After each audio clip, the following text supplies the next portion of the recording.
advanced graphic art students.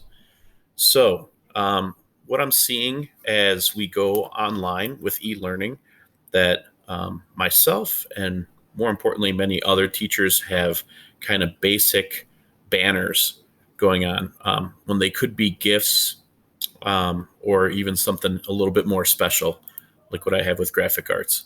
So, what you're going to do is you're going to create a banner. It could be for my class, it could be for any other class that you think needs a little bit more pizzazz.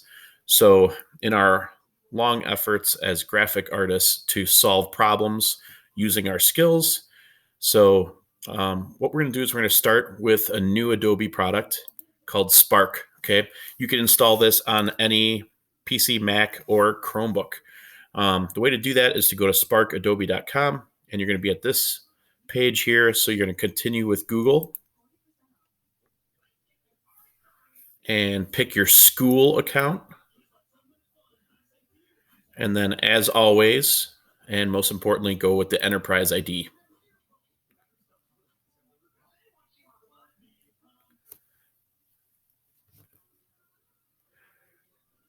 Okay, so what's great about Spark is it's very intuitive. What we're going to do to make our new banner is we're going to go to the plus sign and click customized size graph. And you're going to change the width to 1000 and the height to 250. Okay. If you're choosing to do this with the YouTube banner, which you can, if you want to make your own YouTube banner instead of making a Google Classroom, you're going to make these numbers 2,560 by 1440. That's 1440. And you're going to leave it as pixels. Okay. So this is the Google Classroom one. Again, if you're going with a YouTube banner, which you may, then you can go with 2,560 by 1440. Okay.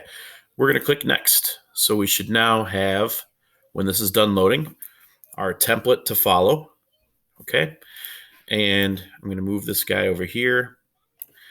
And what we're going to do is we're going to click add, and you can choose a photo. Okay. I like to find free photos. Okay. And you can pick things here. Let's pretend we're doing a chemistry banner for our favorite chemistry teacher. Okay. And scroll through these. I'm looking for rectangular ones. Move freely. And it puts it in there. I'm going to kind of move them around to make a little bit of a collage type of effect. Okay. Now from here, you have a lot of different options. You can shape it and crop it. You can flip it if you wanted this to go the other direction. You can change the opacity. We're going to get back to that in a little bit. Okay. And I'm going to click another picture so that we fill this up. Find free photos. Chemistry is still saved.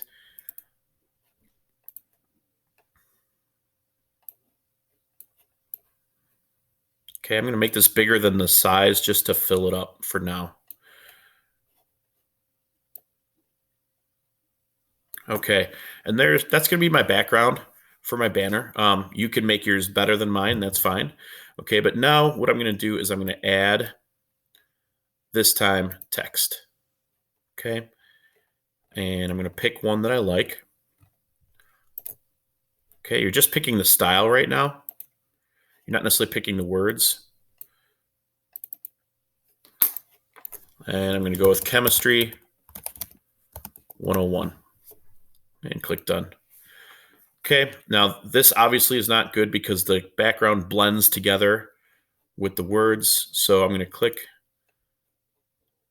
to change our colors.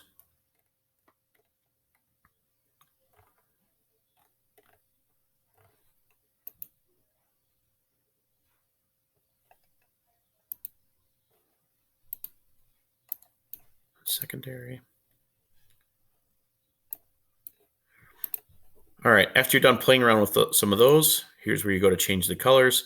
Now they've pulled some of the background colors into some of these swatches. So I'm just going to pick one that I know will contrast the background. and maybe shuffle them. Okay, I'm going to give it an outline because it's hard to see that it's Chemistry 101.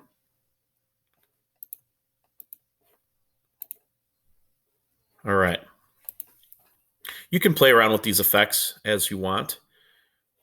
Okay, but I'm going to click back on this and I'm going to change the size to be a little bit bigger. There we go, something like that. And I'm going to make the opacity of this bold, but I want my picture opacity to be a little. So that way the words pop out. Okay, so you can play with these as you wish.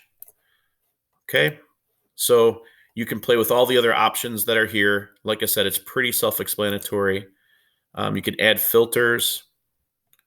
Now, if you click on some of these, like for example, multiply, and you keep clicking, it cycles you through different filters, which are pretty cool. And you can also blur the background too, if you want to.